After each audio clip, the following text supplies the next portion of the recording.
আল্লাহ তাআলা কিয়ামতের কঠিন ময়দানে যেদিন স্বামী স্ত্রীকে চিনবে না, স্ত্রী স্বামীকে দেখে পালিয়ে যাবে, বন্ধু বন্ধুরে চিনবে না, পীর সাহেব মুরিদরে চিনবে না, মুরিদ পীর সাহেবরে চিনবে না, দলের কর্মী তার নেতারে চিনবে না, নেতা তার কর্মীরে চিনবে না, বন্ধু বন্ধুরে দেখে পালাবে। এই কঠিন মুহূর্তে সূর্যটা মাথার কাছে চলে আসবে, জমিনটা তামার জমিন হবে, আজকের জমিনের মতো নয়। মানুষ ঘর্মাক্ত, ক্লান্ত, শ্রান্ত মাথার মগজগুলো কানের ছিদ্র আর নাকের ছিদ্র দিয়ে বেয়ে বেয়ে পড়বে। বিশ্বনবী ফরমান, কিয়ামতের ওই কঠিন ময়দানে 7 শ্রেণীর ব্যক্তিকে রব্বুল আলামিন তার আরশের নিচে ছায়া দিবেন। তার মধ্যে প্রথম শ্রেণীর ব্যক্তি হলো ইমামুন আদিল, যে ইনসাফের সাথে বিচার করে, যে জাস্টিস সমাজে সার্ভ করে, যে সুশাসন নিশ্চিত করে, ওই ইমামুন আদিল। আদিল শব্দটা বুঝছেন না? ইন্নাল্লাহা ইয়া'মুরু বিল আদল, পাইছেন? আদিল। 7 শ্রেণীর ব্যক্তিকে আল্লাহ তাআলা সুশীতল আরশের নিচে ছায়া দিবেন, যেদিন তার দেয়া ছায়া ছাড়া কোনো ছায়া থাকবে না।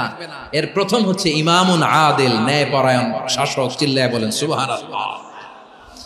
আবার বিশ্বনবী বললেন, ইন্নাল মুকসিতিনা ইনদাল্লাহি আলা মানাবিরা মিন নূর আন ইয়ামিনির রহমান। কিয়ামতের দিন যারা ন্যায় পরায়ণ হিসেবে আল্লাহর সামনে দাঁড়াবে, কিয়ামতের দিন রব্বুল আলামিন তার আরশের ডান দিকে ওই ন্যায় পরায়ণ লোকদের জন্য আরশের ডান দিকে একটা নূরের মিম্বারে তাদেরকে বসার সুযোগ করে দিবে।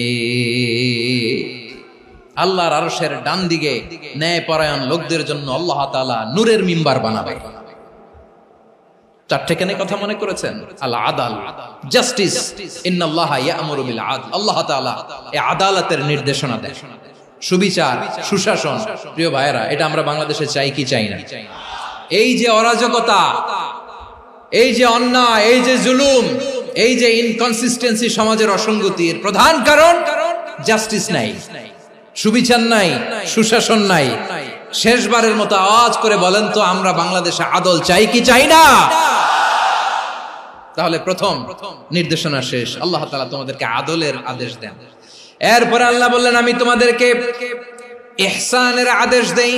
ইন্নাল্লাহা ইয়া'মুরু বিল আদলি ওয়াল ইহসান। আমি তোমাদেরকে যেমনি আদলের নির্দেশনা দেই, তেমনি ভাবে তোমাদেরকে ইহসানের নির্দেশনা দেই। ইহসান, আওয়াজ করে সবাই বলেন তো ইহসান।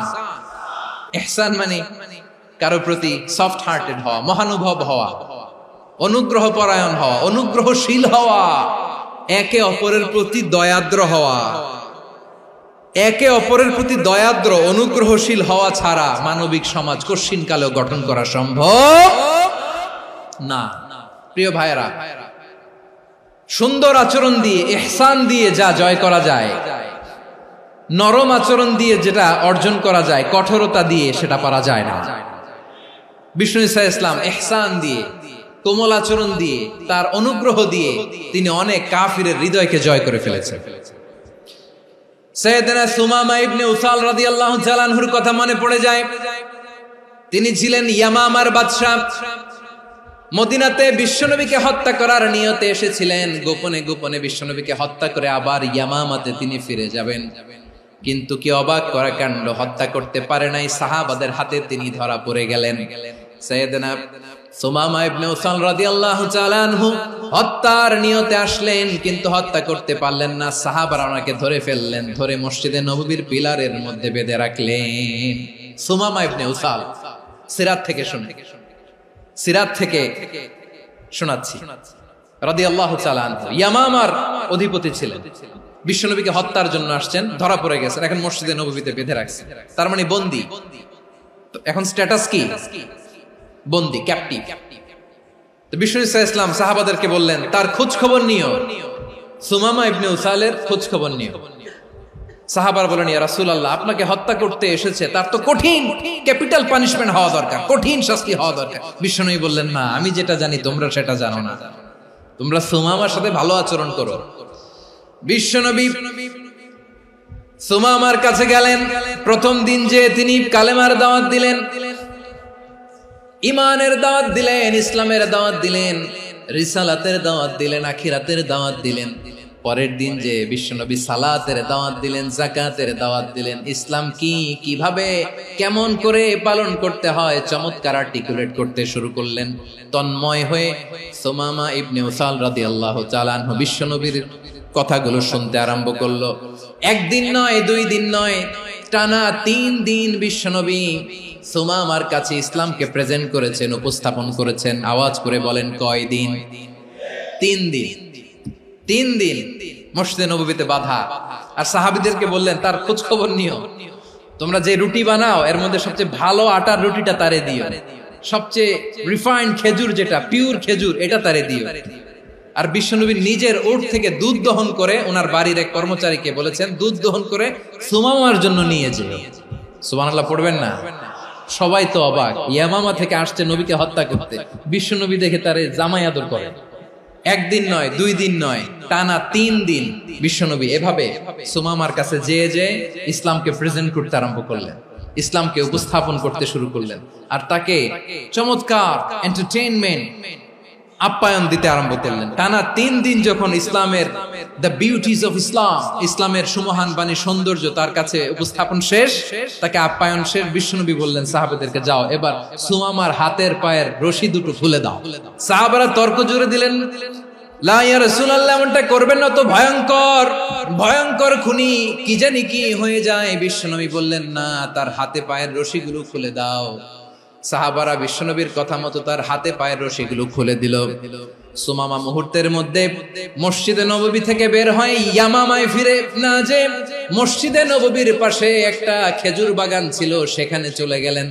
সেখানে একটা ছোট্ট কুয়া ছিল, কুয়ার পানি দিয়ে তিনি গোসল করলেন। সুবহানাল্লাহ পড়েন। কুয়ার পানি দিয়ে গোসল করে মসজিদে নববীর সামনে এসে বিশ্বনবী এবং সাহাবাদের সামনে দাঁড়িয়ে সাব্বাবা উঁচু করে বললেন, আশহাদু আল্লা ইলাহা ইল্লাল্লাহ ওয়া আশহাদু আন্না মুহাম্মাদান আবদুহু ওয়া রাসূলুহু।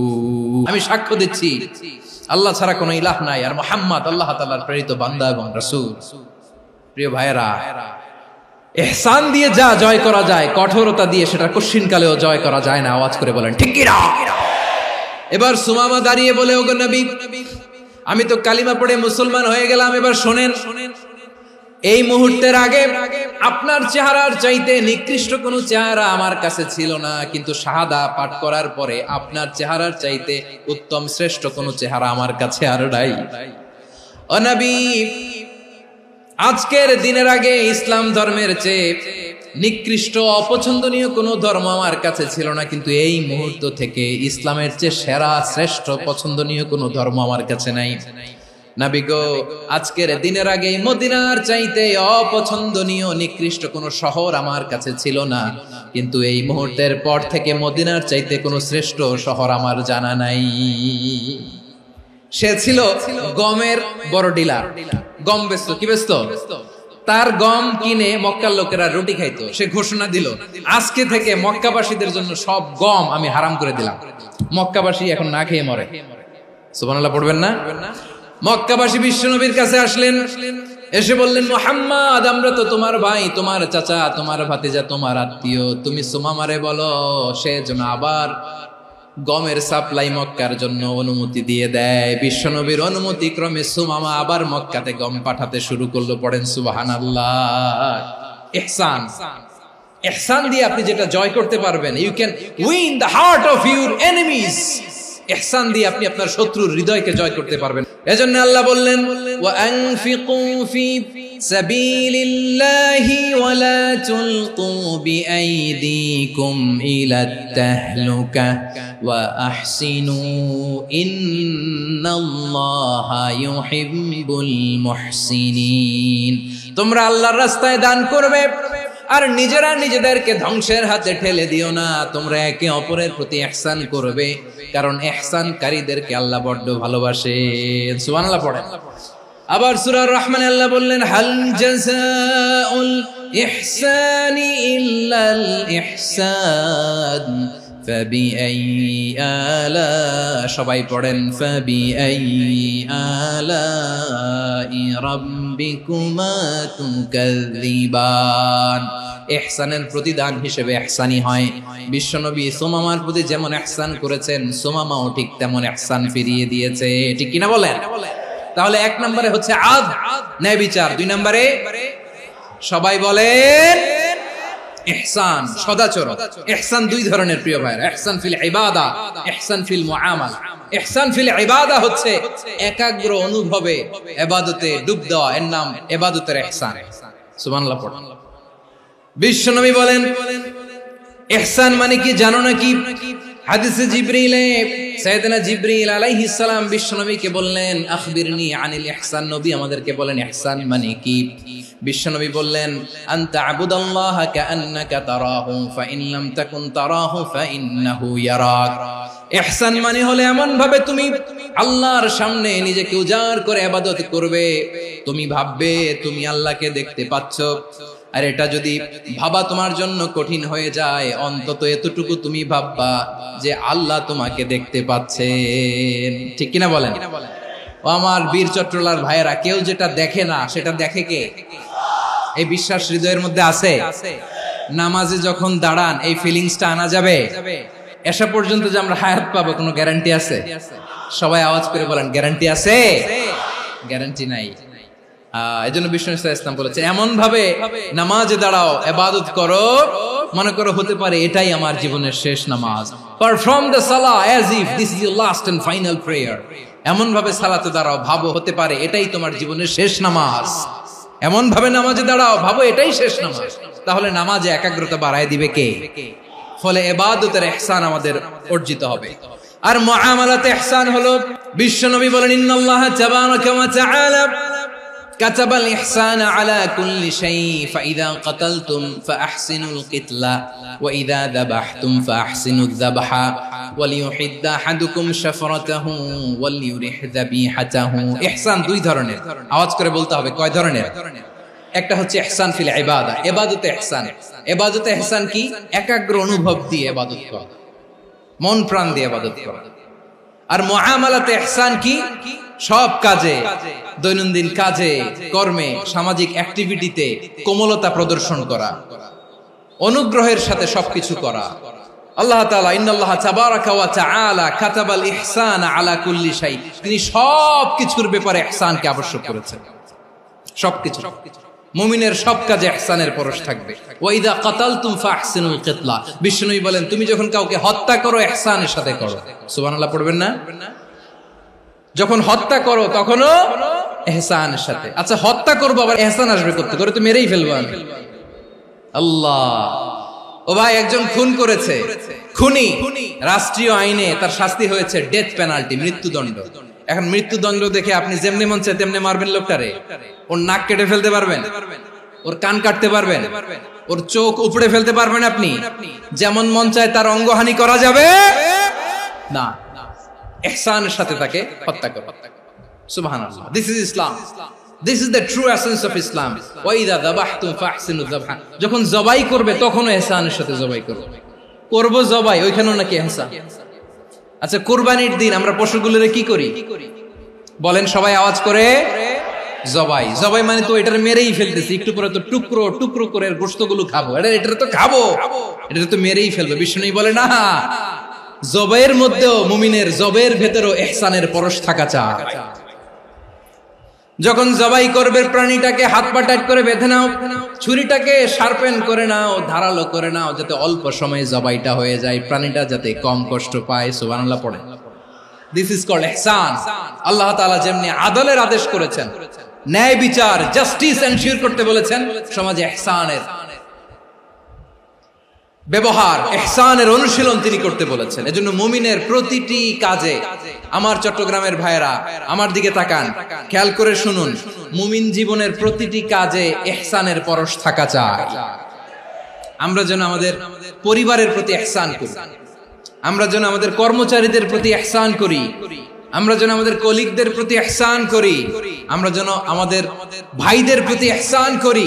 মুমিন জীবনের প্রতি কাজে ইহসানের পরশ থাকার দরকার আছে না নাই? কথা বুঝতে পেরেছেন? তাহলে আল্লাহ তাআলার 3টা আদেশ ছিল, কয়টা গেল? প্রথমে কি ছিল? আদল। 2 নম্বরে তিন নম্বরে রব্বুল আলামিন বললেন ওয়া ইতাইদিল কুরবা, নিকটাত্মীয়দেরকে দান করো। নিকট আত্মীয়দেরকে দাও, যারা তোমাদের ব্লাড কানেকশনের আত্মীয় তাদেরকে তোমরা দাও। এখানে জেনারেলি বললেন দাও, কি দিব সেটা তিনি এখানে বলেন নাই, সেটা তিনি সূরাতুল ইসরার মধ্যে বলেছেন। আল্লাহ বলেন ওয়া আতিযাল কুরবা হাক্কাহ, নিকট আত্মীয়দেরকে তাদের অধিকার, তাদের প্রাপ্য তোমরা বুঝিয়ে দাও। দেখেন, একটা শান্তির সমাজ, একটা সমৃদ্ধ সমাজ, একটা মানবিক সমাজ গঠনের জন্য আল্লাহ তাআলা বেশি না মাত্র তিনটা অর্ডার, তিনটা ভার্ডিক্ট তিনি জারি করেছেন। এক নাম্বার সুশাসন, ন্যায় বিচার। দুই নাম্বার ইহসান। তিন নাম্বার নিকটাত্মীয়, যারা কাছের, তোমার ভেরি ক্লোজ রিলেশনশিপে আছে, তাদেরকে দাও। দাও, দিলে বাড়িয়ে দেয় কে? অনেকে দিতে চায় না, কৃপণতা করে। দিলে বাড়ায় দেয় কে? ও মিয়া, মদিনার মধ্যে সবচাইতে গরিব সাহাবী ছিল বেলাল রাদিয়াল্লাহু তাআলা আনহু। ওনার এন্টায়ার অ্যাসেট, সম্পদের পরিমাণ কতদূর জানেন? একটা লুঙ্গি। বেলাল রাদিয়াল্লাহু তাআলা আনহু, ওনার টোটাল ওয়েলথের এস্টিমেশন হচ্ছে মাত্র একটা লুঙ্গি।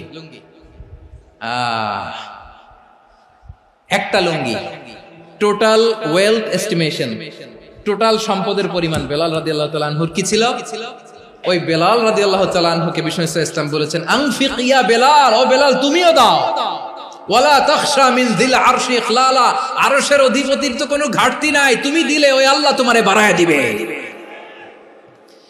এজন্য আমার প্রিয় ভাইয়েরা, দিলে কমে না, দিলে বাড়ে। অনেকে ধরে রাখে, নতুন কিছু নিতে পারে না, হাত দিয়ে যেটা ধরে রেখেছেন এটা দিয়ে দেন, বড় একটা ধরার সুযোগ পাবেন। জোরে বলেন ঠিক কিনা? রব্বুল আলামিন বললেন ৩ নাম্বার আদেশ হলো তোমাদের প্রতি সমাজটারে কেমন করে মানবিক সমাজ, সুন্দর সমাজ গড়বা।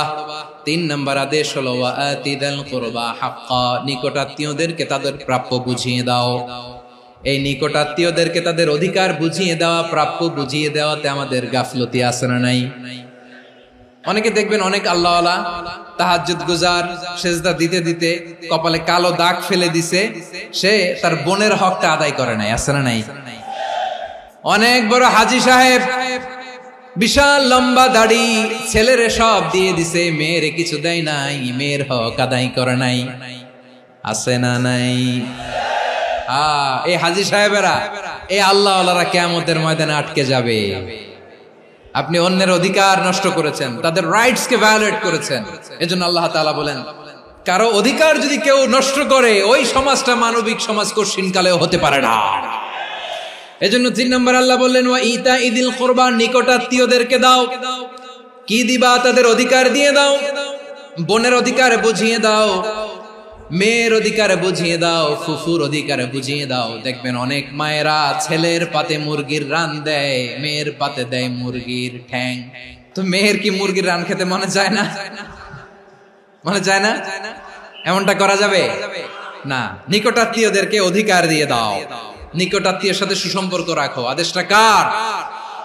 এজন্য প্রিয় ভাইয়েরা, জীবনে যদি বারাকা অর্জন করতে চান, নিকটাত্মীয়দের সাথে সুসম্পর্ক রাখতে হবে, তাদের জন্য উপহার পাঠাতে হবে। বিশ্বনবী বলেন লা ইয়াদখুলুল জান্নাতা কাতে, যে ব্যক্তি আত্মীয়তার সম্পর্ককে ছিন্ন করে দেয়, সে কঠিন কালেও আল্লাহর জান্নাতে ঢুকবে না।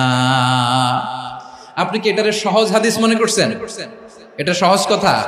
আপনি ভাবছেন আপনার নামাজ আপনারে বাঁচাতে পারবে, আপনার রোজা বাঁচাতে পারবে, আপনার তাহাজ্জুদ আপনারে বাঁচাতে পারবে? অধিকার নষ্ট করলে কিছুই আপনারে বাঁচাতে পারবে না। এজন্য নিকট আত্মীয়দেরকে দিতে হবে বেশি বেশি। বিশ্বনবী বলেন ইন্না সাদাকাতা আলাল মিসকিনি সাদাকা ওয়া আলা যির রাহিমি ইসনাতান সাদাকাতুন ওয়া সিলা। মিসকিন রে দান করলে শুধু দানের সওয়াব হয়, নিকট আত্মীয়কে দান করলে দুইটার সওয়াব হয়, সাদাকার সওয়াব হয়, আবার আত্মীয়তার বন্ধন অটুট রাখার সওয়াব হয়ে যায়। আবার বিশ্বনবী বললেন মান সাররাহু আইয়ুবসাতা লাহু ফি রিজকিহি ওয়া ইউনসা লাহু ফি আসারিহি ফালইয়াসিল রাহিমা। যে ব্যক্তি তার রিজিকের প্রশস্ততা চায় আর হায়াতে বরকত চায়, সে যেন তার আত্মীয়ের সাথে সুসম্পর্ক রাখে। আমার প্রিয় চট্টলার ভাইয়েরা, আমাদের রিজিক বাড়ুক, এটা আমরা চাই কি চাই না? সবাই চান? হ্যাঁ, আমাদের রিজিকে প্রশস্ততা আসুক, চাই কি চাই না? আমাদের হায়াতে বরকত আসুক, আমরা চাই কি চাই না? এই দুইটা যদি চান তাহলে নিকটাত্মীয়দের সাথে সুসম্পর্ক রাখবেন। পারবেন? তাহলে সমাজটারে মানবিক সমাজ বানায় দিবে কে? তিনটা আদেশ চলে গেল। 1 নম্বরে কি ছিল? 2 নম্বরে, 3 নম্বরে নিকটাত্মীয়দেরকে দান। আল্লাহ তাআলা তিনটা জিনিসের যেমনি আদেশ করেছেন, অনুরূপ ভাবে তিনটা বিষয় তিনি বারণ করেছেন, নিষেধ করেছেন। ওগুলোর কাছেও যাওয়া যাবে। রাব্বুল আলামিন বলেন, ওয়ায়ানহা আনিল ফাহশাই ওয়াল মুনকারি ওয়াল বাগি। আমি যেমনি তিনটি বিষয়ে আদেশ করলাম, অনুরূপ ভাবে তিনটি বিষয়ে বারণ করলাম, নিষেধ করলাম। আমার 1 নাম্বার নিষেধাজ্ঞা হলো অশ্লীলতার প্রতি। ফাহশা, ওয়ায়ানহা আনিল ফাহশা, আল্লাহ তাআলা অশ্লীলতাকে নিষেধ করেছেন। কোন জিনিসকে? সবাই বলুন, কোন জিনিসকে?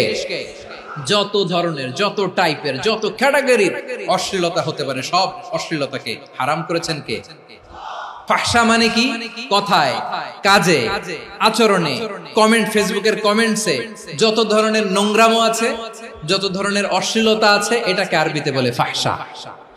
রাব্বুল আলামিন বলেন, কুল ইন্নামা حرم ربي الفواحش ما ظهر منها وما بطن। ও নবী, আপনি বলে দেন, আমার রব প্রকাশ্য, অপ্রকাশ্য, স্পষ্ট কিংবা অস্পষ্ট, দৃশ্যমান কিংবা অদৃশ্যমান সব অশ্লীলতাকে হারাম করেছেন। সব ধরনের অশ্লীলতা হারাম। আল্লাহ তাআলা আমাদেরকে অশ্লীলতা থেকে বাঁচায়। এবার বলেন, আমাদের সমাজে অশ্লীলতা আছে না নাই? অশ্লীলতা নানা ভাবে, নানা নামে, নানা মোড়কে আমাদের সমাজে আছে না নাই? সংস্কৃতির নামে, ফ্যাশনের নামে, বিনোদনের নামে, উপন্যাসের নামে, কনসার্টের নামে অশ্লীলতা আছে না নাই? আপনি দেখেছেন কনসার্টগুলোর অবস্থা? আমাদের তরুণ তরুণীরা, আমাদের যুবক যুবতীরা, আমাদের জেনজিরা, কি অবস্থা ওইখানে? কনসার্টের নামে অশ্লীলতা আছে না নাই? ছেলে মেয়ে একে অপরকে জড়ায় ধরতেছে, একে অপরকে চুমু খাচ্ছে, প্রকাশ্যে, দিবালোকে, গণমানুষের সামনে। আল্লাহ তাআলা এই অশ্লীলতা থেকে আমাদেরকে বেঁচে থাকতে বলেছেন। রূপালী জগতের নামে অশ্লীলতা আছে না নাই? এই টার্মটা আপনারা জানেন না? রূপালী জগৎ কি জগৎ? আসলে কি রূপালী জগৎ না অন্ধকার জগৎ? আমার বোনেরা, আপনাদেরকে যে কি বলে তারা বুঝায়, রূপালী জগৎ শুনেই আপনি ভরকে যাবেন না। রূপালী জগতে যে নারী যত বেশি উলঙ্গ, সে নাকি তত বেশি সাহসী। জানেন? বলে এটা একটা সাহসী নারী, খুব সাহসী পদক্ষেপ তার। যত বেশি শরীর থেকে কাপড় নামাতে পারবে, যত বেশি বস্ত্রহীন হয়ে নিজেকে প্রেজেন্ট করতে পারবে, সে নাকি তত বেশি সাহসী। আমার চট্টলার ভাইয়েরা, শয়তানের প্রথমে এজেন্ডা ছিল বনি আদমকে বস্ত্রহীন করা। সে আদম এবং হাওয়া আলাইহিস সালামকে নিষিদ্ধ গাছের ফল খাইয়ে তাদেরকে বস্ত্রহীন করেছে। এই জামিনেও সে আমাদেরকে বস্ত্রহীন করতে চাইবে। এই রূপালী জগতের নামে তারা এটা করে। আমার প্রিয় বোনেরা, আপনি জানেন না আপনার দাম কত? ওরা আপনাদেরকে বিজ্ঞাপনের সস্তা পণ্য বানাতে চায়। ওরা আপনাদেরকে ওদের ভোগের লিপসার টুলস বানাতে চায়। ওরা আপনাদেরকে দিয়ে ওদের খায়েশ পূরণ করতে চায়। এটা আপনাদের জন্য মোটেও ডিগনিটি নয়, এটা আপনাদের জন্য সম্মান নয়। আপনার সম্মান শালীনতায়, আপনার সম্মান হেজাবে, আপনার সম্মান ভদ্রতায়, আপনার সম্মান আপনার ডিসেন্ট পোশাকে। পোশাক বলে দেয় এই নারীটা ভদ্র না অভদ্র। পোশাক বলে দেয় এই মেয়েটা কোন ঘরের মেয়ে। আপনি জানেন না, আপনারা সস্তা পণ্য বানায়, ভোগের পণ্য, বিলবোর্ডে আপনাকে উলঙ্গ করে উপস্থাপন করে। এই অশ্লীলতার সাথে ইসলামের কোনো সম্পর্ক। এজন্য আল্লাহ বলেন, আমি অশ্লীলতাকে হারাম করেছি।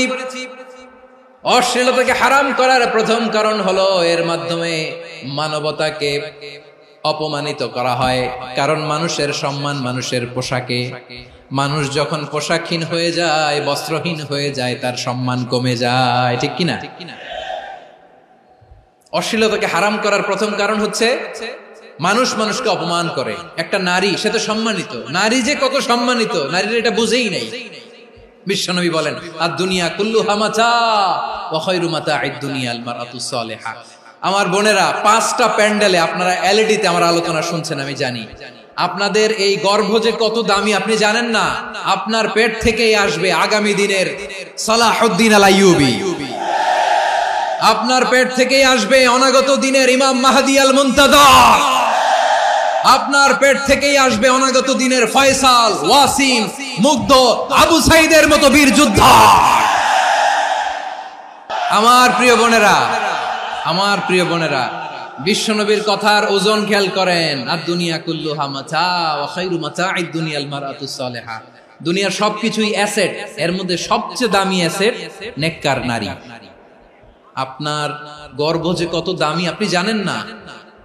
নিজের সময়টাকে কাজে লাগান, কোরআন পড়েন, সুন্নাহ পড়েন। আপনার অনেক দায়িত্ব ঘরে। You are the MD of your family.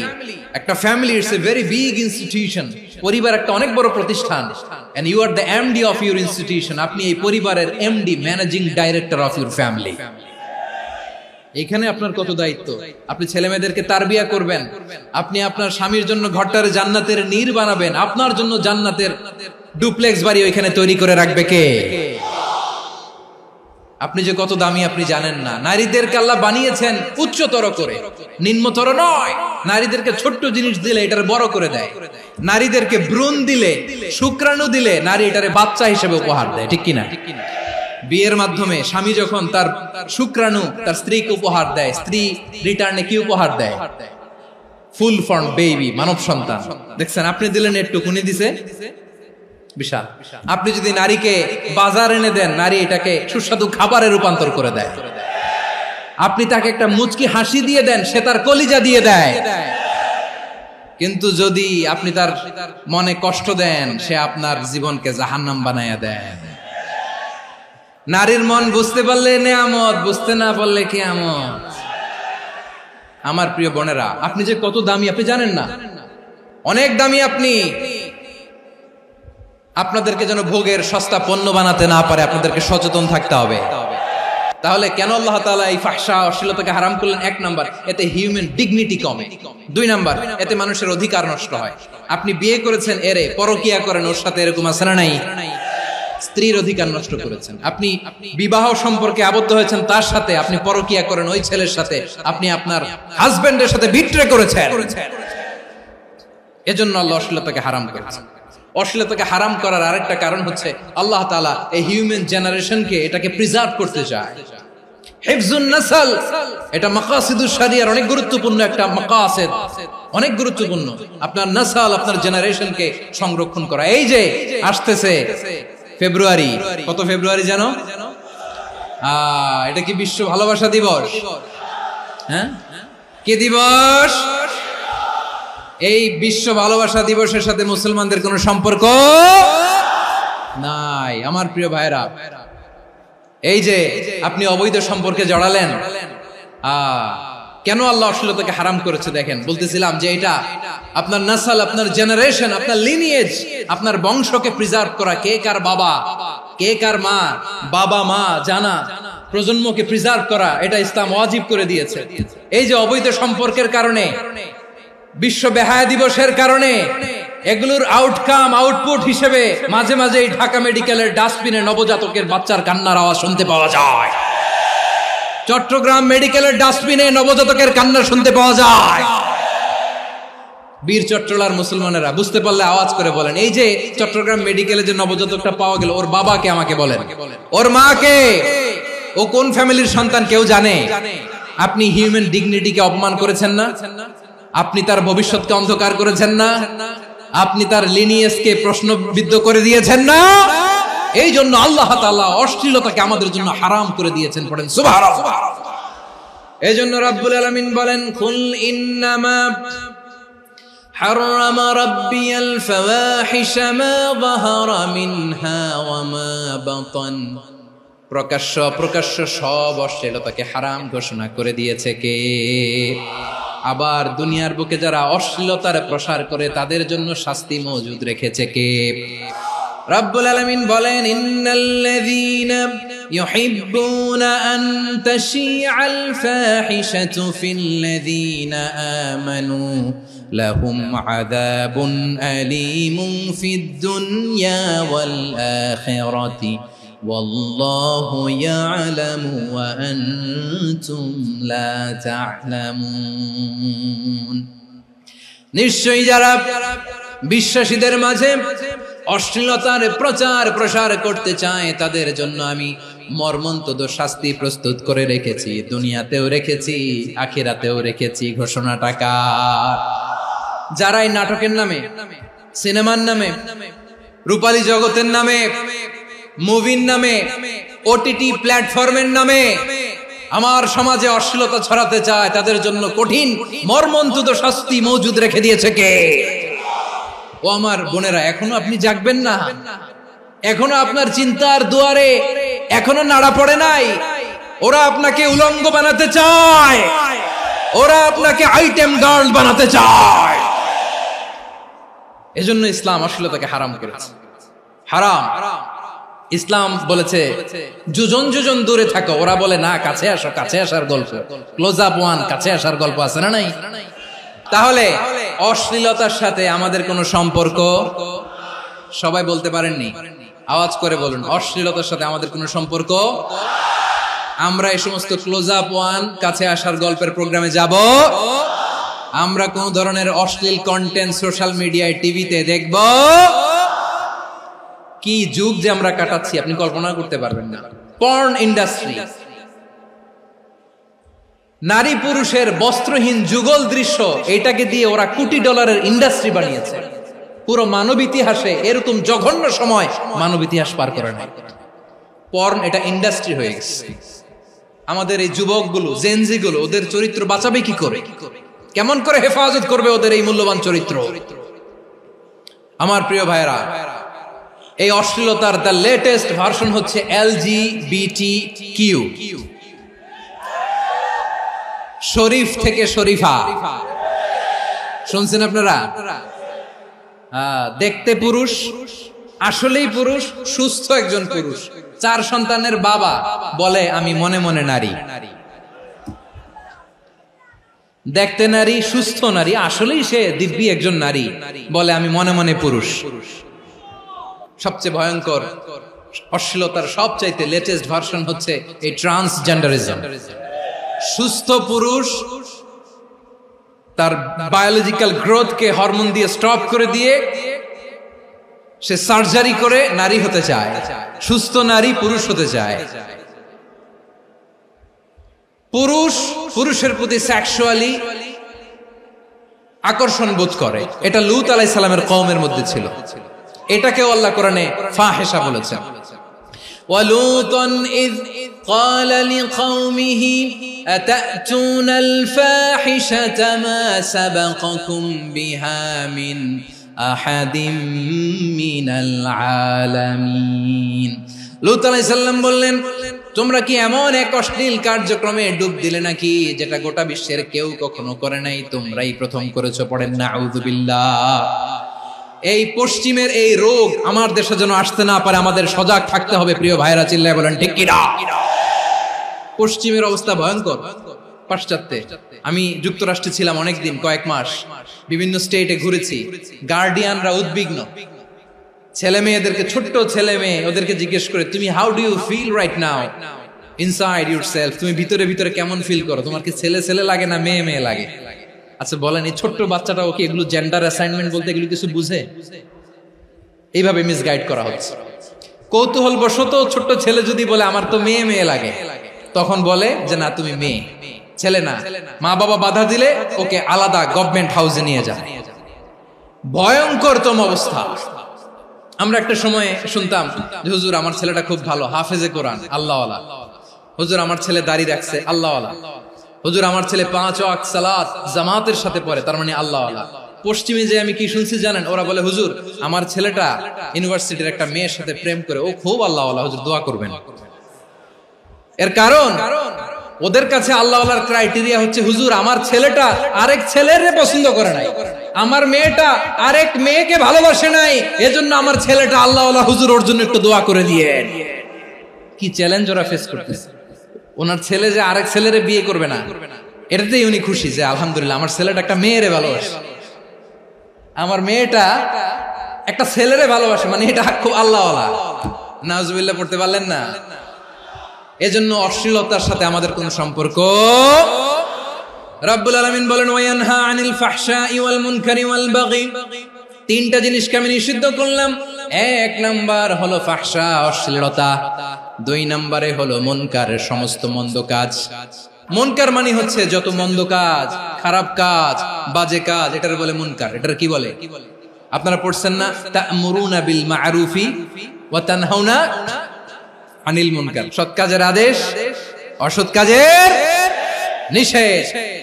মুনকার, মুনকার হচ্ছে মানুষের স্বাভাবিক বিবেকবোধ যেটাকে খারাপ বলে, ওইটাই মুনকার। পৃথিবীর সব আসমানি গ্রন্থ যেটাকে খারাপ বলেছে, মানুষের স্বাভাবিক বিবেকবোধ যেটাকে খারাপ বলেছে, এগুলো সব মুনকার। যেমন ইফতিজিং, এটা কি ভালো না খারাপ? মজুদদারি, খাদ্যে ভেজাল দেওয়া, ওজনে কম দেওয়া, মাছে ফরমালিন মিশানো, চাঁদাবাজি, টেন্ডারবাজি, দখলবাজি, এগুলো আমাদের স্বাভাবিক বিবেকেই বলে এগুলো খারাপ, এগুলো হচ্ছে মুনকার। আল্লাহ তাআলা এই মুনকার থেকে আমাদেরকে বেঁচে থাকতে বলেন, আর শয়তান এই মুনকারের প্রতি আমাদেরকে উদ্বুদ্ধ করে। আল্লাহ তাআলা বললেন ইয়া আইয়ুহাল্লাযীনা আমানু লা তাত্তাবিউ খুতুওয়াতিশ শাইতান ওয়া মান ইয়াত্তাবি' খুতুওয়াতিশ শাইতানি ফাইন্নাহু ইয়া'মুরু বিল ফাহশাই ওয়াল মুনকার। আল্লাহ বললেন আমার গোলামেরা শোনো শোনো, ও আমার বিশ্বাসী বান্দারা খবরদার, তোমরা কশিনকালেও শয়তানের পদাঙ্ক অনুসরণ করবে না, কারণ শয়তান তোমাদেরকে অশ্লীলতা এবং মন্দ কাজের দিকে উদ্বুদ্ধ করে। আমাদের কাজ হচ্ছে শয়তান আমাদেরকে যেদিকে নিতে চায় আমরা তার উল্টা দিকে যাব। শয়তান এই মন্দ কাজকে আমাদের কাছে বিউটিফাই করে, চাকচিক্যময় করে আমাদের সামনে উপস্থাপন করে। এজন্য আল্লাহ বলেন মুনকারকে থামাতে হবে, মুনকার প্রতিরোধ করতে হবে। মুনকার প্রতিরোধের দায়িত্ব শুধু আমাদের নাকি? শুধু আপনার খতিব সাহেবের, ইমাম সাহেবের, নাকি মুসলিম উম্মার সবার? আওয়াজ করে বলুন, মুনকার অসৎ কাজ প্রতিরোধের দায়িত্ব কার? রাব্বুল আলামিন বলেন কুনতুম খায়রা উম্মাতিন উখরিজাত লিন-নাসি তা'মুরুনা বিল মা'রুফি ওয়া তানহাউনা আনিল মুনকার। তোমাদেরকে শ্রেষ্ঠ জাতি করে জমিনের মধ্যে আবির্ভূত করা হয়েছে, যাতে করে তোমরা জমিনের ভেতরে সৎ কাজের আদেশ করতে পারো আর অসৎ কাজের নিষেধ করতে পারো। উম্মাহ, কুনতুম খায়রা, তাহলে গোটা উম্মার দায়িত্ব, এটা বুঝতে পারছেন তো? আচ্ছা, আরো নিচে আসেন। এরপরে আল্লাহ বললেন শুধু উম্মাহ না, এই জমিনের রাজত্ব আমি যাদের হাতে দেই, এই জমিনের মালিক আমি যাদেরকে বানিয়ে দেই, যাদেরকে আমি সরকারের দায়িত্ব দেই, তাদেরকেও মুনকারের প্রতিরোধের দায়িত্ব দিয়েছে কে? আল্লাহ বলেন যারা ক্ষমতার মসনদে বসেছে তাদেরকে 4 দফা কর্মসূচি আমি আল্লাহ দিলাম। আওয়াজ করে বলেন কয় দফা? আল্লাহ বলেন আল্লাযীনা ইম্মাক্কান্নাহুম ফিল আরদি আকামুস সালাতা ওয়া আতাউয যাকাতা ওয়া আমারু বিল মা'রুফি ওয়া নাহাউ আনিল মুনকার ওয়ালিল্লাহি আকিবাতুল উমুর। যারা এই জমিনের উত্তরাধিকার হয়েছে তারা 4 দফা কর্মসূচি নিয়ে সামনে আগাবা। সালাত কায়েম করবা, যাকাত আদায় করবা, সৎ কাজের আদেশ দিবা, অসৎ কাজ থেকে মুনকার প্রতিরোধ করবা। আদেশটা কার? আমার প্রিয় চট্টলার ভাইরা, পুরো উম্মার দায়িত্ব মুনকার প্রতিরোধ করা, সরকার প্রধানের দায়িত্ব মুনকার প্রতিরোধ করা। এরপর আল্লাহ বলেন প্রতিটা ফ্যামিলির যিনি প্রধান সিইও বাবা, প্রত্যেক বাবারও দায়িত্ব এই মুনকার প্রতিরোধ করা। আওয়াজ করে বলেন ঠিক কি না? যেমনটি সাইয়েদনা লোকমান আলাইহিস সালাম ওনার কলিজার টুকরা সন্তানকে আদেশ করেছেন, ইয়া বুনাইয়া আকিমিস সালাতা ওয়া'মুর বিল মা'রুফি ওয়ানহা আনিল মুনকার। পড়েন সুবহানাল্লাহ। বাবা ছেলেকে সবক দিচ্ছে।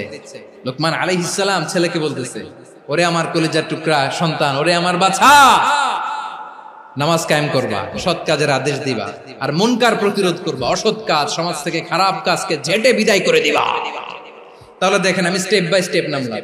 পুরা উম্মার দায়িত্ব, জমিনের উত্তরাধিকারী আল্লাহ যাদেরকে বানিয়েছেন সরকার, তাদের দায়িত্ব, প্রতিটি ফ্যামিলির প্রধানের দায়িত্ব, এরপরে বিশ্বনবী বলেন সচেতন প্রতিটি মুসলিমের দায়িত্ব সমাজ থেকে মুনকারকে উৎখাত করা। বিশ্বনবী বলেছেন, মান রাআ মিনকুম মুনকারান ফালিয়ুগাইয়িরহু বিয়াদিহি ফাইন লাম ইয়াস্তাতি ফাবিলিসানিহি ওয়া ইন লাম ইয়াস্তাতি ফাবিকলবিহি ওয়া যালিকা আযআফুল ঈমান। সমাজে যে মুনকার দেখবে, খারাপ কাজ দেখবে, সেজন্য হাত দিয়ে সেটাকে থামায়। আমার প্রিয় ভাইরা, না থামালে আমরাই ডুববো শেষমেশ। আমাদের বাঁচার জন্য হইলেও থামাইতে হবে। রব্বুল আলামিন বলেন, ওয়াত্তাকু ফিতনাতাল লা তুসিবান্নাল্লাযীনা যালামু মিনকুম খাসসা। ও আমার গোলামেরা, ওই আযাবকে ভয় করো যে আযাব যখন আমি জমিনের বুকে পাঠাই, শুধু জালেমদেরকেই মারি না, আলেমদেরকেও মারি। আযাব যখন আসে তখন শুধু জালিমই মরে না, আলেমও মরে। জানেন, মুসা আলাইহিস সালামের পায়ে একবার লাল পিঁপড়া, তো উনি রেগে মেগে পাশি দেখে লাল পিঁপড়ার বাসা, পা দিয়ে ডলে মুছে সবগুলো পিঁপড়া মেরে ফেলছে। এই ঘটনাটা আল্লাহ ঘটিয়েছেন এজন্য। মুসা আলাইহিস সালাম ছিলেন কালিমুল্লাহ, সরাসরি আল্লাহর সাথে কথা বলতেন। তিনি আল্লাহকে জিজ্ঞেস করেছিলেন, আল্লাহ তুমি যখন কোন জনপদে আযাব পাঠাও, শাস্তি দাও, ওখানকার শুধু জালেমরাই তো মরে না, ভালো মানুষগুলাও মরে, তো আযাব দিবা মুশরিকদের উপর দিবা, অবাধ্যদের উপর দিবা, ভালো মানুষগুলোরে মারো কেন? আল্লাহ বললেন, মুসা তোমার যে কামড় দিছিল পায়ের মধ্যে পিঁপড়া, কয়টা পিঁপড়া? একটা পিঁপড়া, তো সবগুলারে মারলা কেন? রেগে মেগে পুরো পিঁপড়ার বাসা ভেঙে মেসাকার করলা কেন?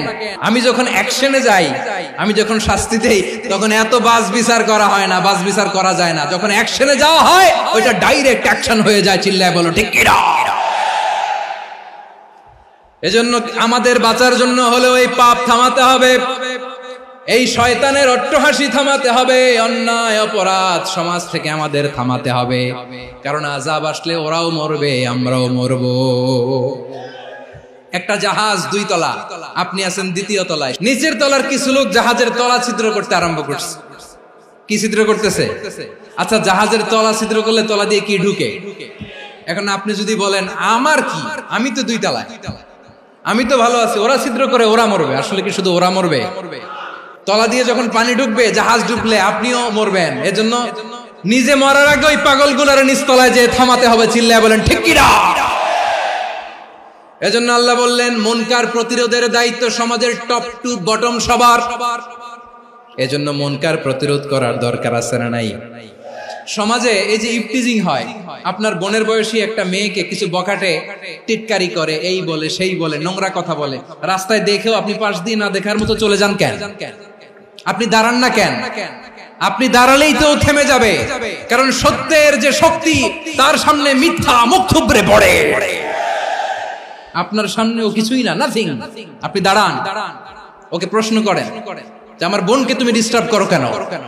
আপনাকে দেখে আরো 5 জন দাঁড়াবে, 5 জনকে দেখে আরো 10 জন দাঁড়াবে। আমাদের নীরবতা আর আমাদের নিশ্চুপ থাকাই জালিমদেরকে আরো শক্তিশালী জালিম বানিয়েছে। এজন্য মুনকার প্রতিরোধের দায়িত্ব আমাদের সবার।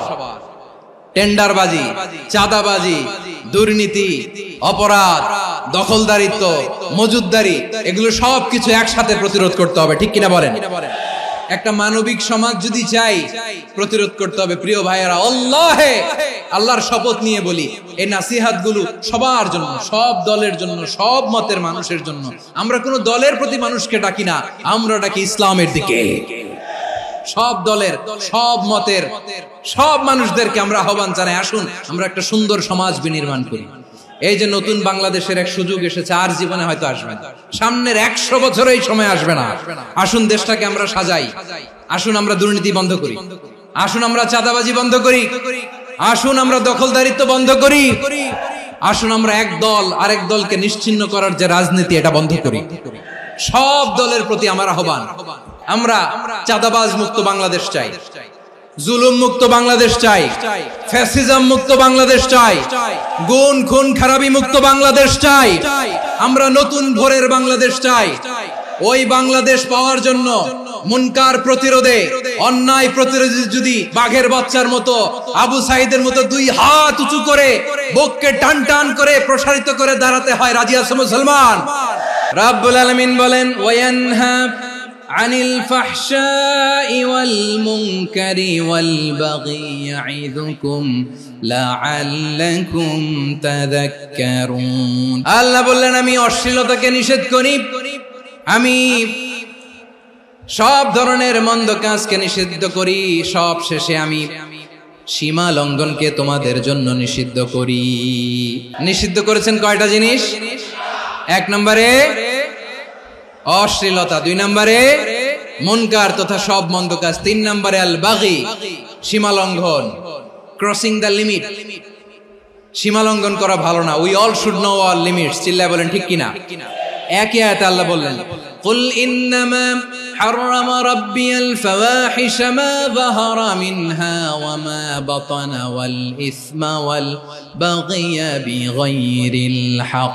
অন্যায় ভাবে যে অবাধ্য হয়, যে সীমা লঙ্ঘন করে, তাদেরকেও আমি এটা হারাম করে দিলাম। সীমা লঙ্ঘন করা হারাম। আল্লাহ বারবার আমাদেরকে ওয়ার্নিং দেয়। যখন আমরা থামি না তখন আল্লাহ ধরে, আর যখন ধরে তখন ছাড়ে না। ধরে না, ধরলে আল্লাহ। ফেরাউনকে কিন্তু হুট করে ধরে নাই, আপনারা জানেন 9 বার ওয়ার্নিং দিয়েছে। ফেরাউনকে আল্লাহ তাআলা ওয়ার্নিং দিয়েছিল কয়বার? রাব্বুল আলামিন বলেন, ওয়ালাকাদ আতাইনা মূসা 9 আয়াতিন বাইয়িনাত। 9টা মুআজিজা দেখিয়েছি, 1 2 3 বারবার এইভাবে রিমাইন্ডার, ওইভাবে রিমাইন্ডার, এইভাবে নসিহত, ওইভাবে দাওয়া। ফাকুলা লাহু কাওলান লাইয়িনা, নরম করে বলো, সফট করে বলো, যত ওয়ে হতে পারে দাওয়া মেথডোলজি। মুসা আলাইহিস সালামের সব অ্যাপ্লাই শেষ, 10ম বারে যে আল্লাহ ধরছে। 10ম বারে যে ধরেছে। এজন্য আল্লাহ বলেন, আমি সীমা লঙ্ঘনকে পছন্দ করি না। কোরআনের অন্য আয়াতে বাগীকে বলা হয়েছে আল ইতিদা। সীমা লঙ্ঘন যারা করে তাদেরকে আল্লাহ বলেছেন মুতাদিন। ওয়াকাতিলু ফি সাবিলিল্লাহিল্লাযীনা ইউকাতিলুনাকুম ওয়া লা তা'তাদু ইন্নাল্লাহা লা ইউহিব্বুল মুতাদিন। আমি সীমা লঙ্ঘনকারীদেরকে কোশ্চিনকালেও পছন্দ করি না। আমরা যেন সীমা লঙ্ঘন না করি, রাজি আছেন তো? যে কোনো ক্ষেত্রে ইবাদতে যেন সীমা লঙ্ঘন না করি। অনেকে আমরা ইবাদতে সীমা লঙ্ঘন করে ফেলি। বিশ্বনবী সাল্লাল্লাহু আলাইহি ওয়াসাল্লাম যেটা শিখিয়েছেন এর বাইরে যে অতিরিক্ত বুজুর্গ হতে চায়, এরকম আছে না নাই? কোন ক্ষেত্রেই সীমা লঙ্ঘন করা যাবে, এমনকি যুদ্ধ ক্ষেত্রেও না। বিশ্বনবী সাল্লাল্লাহু আলাইহি ওয়াসাল্লাম বলেন, খবরদার যুদ্ধ ক্ষেত্রেও সীমা লঙ্ঘন করো না। কি সুন্দর ইসলাম আমরা পেয়েছি। বিশ্বনবী বলেন, খবরদার যুদ্ধের ময়দানে কোনো নারীর গায়ে হাত তোলো না, কোনো শিশুর গায়ে হাত তোলো না, কোনো গবাদি পশু হত্যা করো না, কোনো শস্য ক্ষেত্র ধ্বংস করো না, ইবাদতরত অন্য ধর্মের কোনো সন্ন্যাসীর গায়ে হাত তোলো না। বলেন সুবহানাল্লাহ। তাহলে আমরা সীমা লঙ্ঘন করতে পারবো? প্রিয় ভাইরা, একটা সুখী, সমৃদ্ধ, শান্তির সমাজ, মানবিক সমাজ যদি আমরা গঠন করতে চাই, আমাদের আল্লাহর দেয়া কয়টা আদেশ মানতে হবে বলেন দেখি? আর বেঁচে থাকতে হবে কয়টা জিনিস থেকে? আল্লাহর আদেশ কি? 1 নাম্বার আদাল, ন্যায়পরায়ণতা। আমরা সুবিচার, সুশাসন, ন্যায় বিচার চাই কি চাই না? 2 নম্বরে কি ছিল? মাশাআল্লাহ, আমরা যেন সবার প্রতি দয়া পরবশ হই, ইহসান করি। 3 নম্বরে কি ছিল? নিকটাত্মীয়দের দান করা, তাদের অধিকার প্রাপ্য বুঝিয়ে দেওয়া। পাশাপাশি 3টা জিনিস থেকে আল্লাহ বারণ করেছেন, নিষেধ করেছেন। তার প্রথমটা ফাহশা, অশ্লীলতা। অশ্লীলতার সাথে আমাদের কোনো সম্পর্ক। 2 নম্বর নিষেধাজ্ঞা কি ছিল? আল মুনকার, সমাজের যত মন্দ কাজ এগুলোকে আমরা প্রতিরোধ করব। রাজি আছেন তো সবাই? 3 নম্বরে আল বাগী, সীমালঙ্ঘন। কোন মুসলিম সীমালঙ্ঘন করে না। রাব্বুল আলামিন শেষে বললেন, ইয়াইদুকুম লাআল্লাকুম তাযাক্কারুন। আল্লাহ তোমাদেরকে উপদেশ দেন যাতে তোমরা শিক্ষা গ্রহণ করো। আমরা উপদেশ দেব, আমরা জোর করে কাউরে কিছু মানাতে চাই না। লা ইকরাহা ফিদ্দিন ওয়াযাক্কির ফাইন্না যিকরা তানফাউল মুমিনিন। উপদেশ দিলে এটা মুমিনদের কাজে দেয়। লাস্তা আলাইহিম বিমুসাইতির ইন্নামা আনতা মুযাক্কির। নবী হে, আপনি রিমাইন্ডার দাতা, আপনি উপদেশ দিবেন। আমরাও বিশ্বনবীর এই হাদিসগুলো থেকে, কোরআনের আয়াত থেকে রিমাইন্ডার, এই কথামালা বাণী বাহক হিসেবে এই বাণীগুলো আপনাদের সাথে কাছে পৌঁছে দিলাম। আমরা আল্লাহ তাআলার কাছে প্রার্থনা করি, আল্লাহ আমরা যেন আদল দিয়ে আমাদের সমাজকে গঠন করতে পারি। আল্লাহ আমরা যেন ইহসান করতে পারি, আমরা যেন নিকটাত্মীয়দের দান করতে পারি। আল্লাহ যত ধরনের অশ্লীলতা, অনাচার, মন্দ কাজ, সীমালঙ্ঘন, অবাধ্যতা থেকে যেন আমরা বেঁচে থাকতে পারি। আল্লাহ তাআলা আমাদের সবাইকে কথাগুলো বুঝার ও আমল করার তৌফিক দান করুক। হাযা মা ইনদি ওয়াল ইলমু ইনদাল্লাহ আলাইহি তাওয়াক্কালতু ওয়া ইলাইহি উনীব। সুবহানাকাল্লাহুম্মা বিহামদিকা আশহাদু আল্লা ইলাহা ইল্লা আনতা আস্তাগফিরুকা ওয়া আতুবু ইলাইক।